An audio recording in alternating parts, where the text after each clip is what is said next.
Okay, so I saw this post on Twitter. It says 11 years ago today, Ariana Grande released My Everything. So I wanted to know, how has this album aged in you guys' opinion? If we're looking at context for Ariana Grande's discography, how has it aged for you personally? Like, what do you think about this in the grand context of her career and all those other things? I mean, I think this was a good album.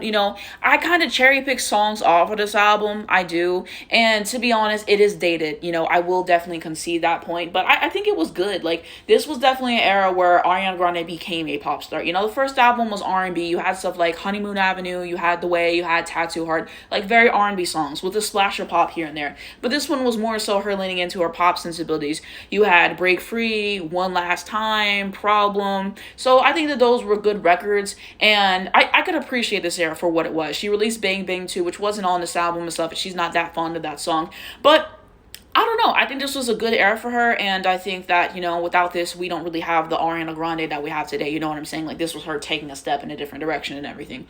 And, as we know with Dangerous Woman, she kind of had that whole good girl gone bad era. No, Rihanna. Everyone does that era. Everyone does that era. And, then we see the Thank You Next. Well, Sweetener, I forgot. Then Thank You Next. And, Positions and, like, all that stuff as well. But I don't know. I think, obviously, without this career album, she's in a different place in her career. I mean, I think we had good stuff. You also had stuff like, My Everything, the song, Just a Little Bit of Your Heart that Harry Styles wrote for her. So I don't know. I think this was good. I think that there's some good album cuts on here. People don't talk about enough, and people kind of hate on this album too much. But I'm fond of it more than other people. I think we had good music videos during this era. Like, I don't know. I think this was a good era for her. I think this was a good era for her. But let me know. Are you guys fond of this album? Are you not? Like, what do you think about it for her career? Do you think it was the right decision to release? Like, what do you think about, like, the bonus songs and stuff like that? Like, Cadillac song, I believe. And, like, I like the bonus songs too. But I'd really love to know what you guys think of this era.